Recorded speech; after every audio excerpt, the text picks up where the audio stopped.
Edhe në këtë 8 prill, dita ndërkombëtare e romëve i gjen këtë komunitet jo të mirë integruar në shoqërinë shqiptare. Arsimimi, strehimi, punësimi dhe përkrahja e tyre sociale mbeten ende sfida që duhen kapërcyer.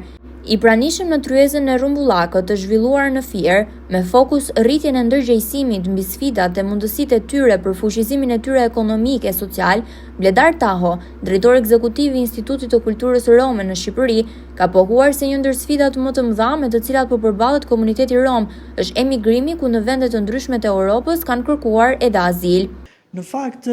ne jemi në një qytet ku ka 6 vendqëndrime të minoritetit rom. Kemi në Driz, në Levan, në Baltës, në Hoxhar, në sektor Seman, nuk e di nëse harrova në një, po janë 6, dhe është një nga vendqëndrimet më të mëdha të minoritetit rom, mbas Tiranës, dhe dallohet për karakteristikat e tij kulturore, historike, por edhe për kontributin e tij edhe në fusha të ndryshme, siç ka qenë fushat në fushën e bujqësisë, pra në fushën e blegtorisë dhe në fushat të tjera të jetës sociale dhe kulturore. Sigurisht në këtë vit, edhe pse le të themi kanë kaluar disa kohë që ka programe të ndryshme sociale nga institucionet lokale dhe qendrore, ka komuniteti rom përballet me vështirësi të caktuara që kanë të bëjnë me pjesën e integrimit në shoqëri, me pjesë të edukimit, pra ka vështirësi të caktuara në frekuentimet e klasave në të gjitha nivelet, pra nivelin elementar të edukimit, në nivelet të mesëm dhe në nivelin e lartë. Gjithashtu ka problematika të caktuara për sa i përket punësimit. Në fjalë, ashtu siç është gjithë shoqëria shqiptare, siç dihet, edhe minoriteti rom ka prekur një masë e madhe e emigrimit, dhe kjo ka detyruar që për arsye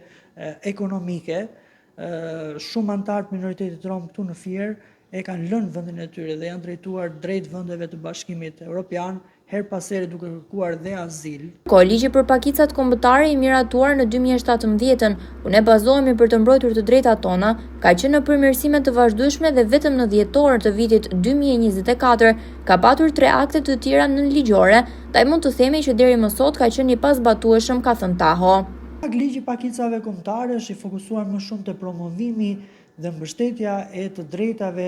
le të themi, të pakicave kombëtare, vlerave kulturore dhe mbështetjeve pakicave kombëtare,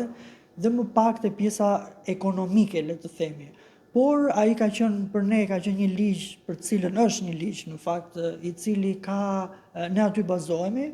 pasi duam që sigurisht që ato nenet të cilët janë përcaktuar në ligj të kenë mundësi që ne të përfshihemi nga ana sociale, të trajtohemi në mënyrë të barabartë, ashtu si gjithë pakicat e tjera kombëtare, por sigurisht që ka vende për përmirësim dhe për angazhim më të tepërt, pasi mund të themi që edhe tek ligji i pakicave kombëtare vetëm në dhjetor të këtij viti, edhe pse ligji është miratuar në 2017, vetëm në dhjetor të vitit të kaluar janë miratuar 3 aktet nënligjore të fundit, dhe një nga ato ka qenë edhe çështja e vetdeklarimit. Pra deri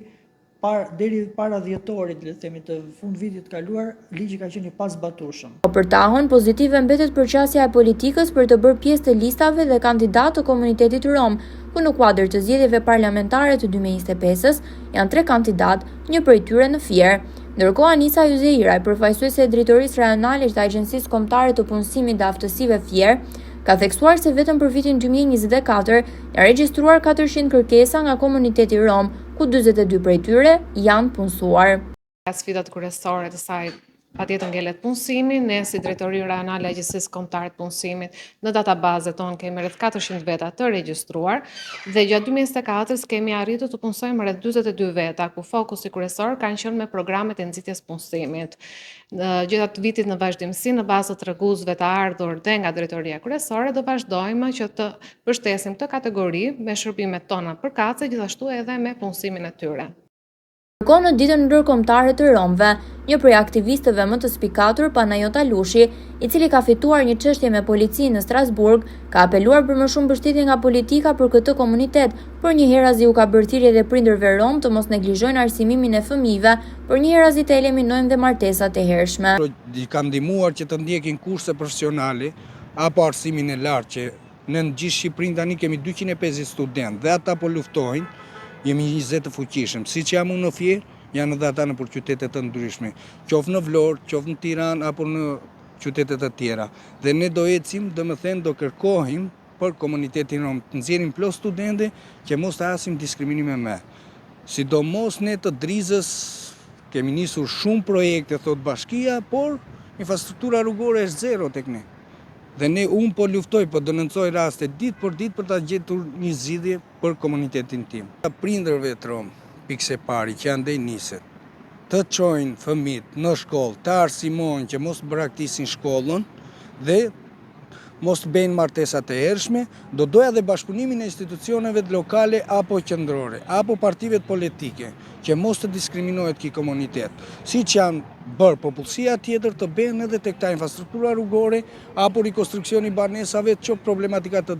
tjera, apo në qendra shëndetësore të ketë infermier. Po ta marrësh si shembull, Drizën nuk ka infermier, nuk ka mjek familje tek ne. S'kemi ku të drejtohemi. Qoftë në Baldës, të gjithë ku ka, dhe në Leva nuk kanë infermier. Kjo ne ndjejmë shumë mungesën. Shtetit vejdor, qoftë në shëndetësi, të pajisen gjithë qendra shëndetësore me mjek. Një tjetër problematik madhore në këtë 8 prill është cilësuar dhe diskriminimi i shtuar i këtij komuniteti kryesisht në rrjetet sociale.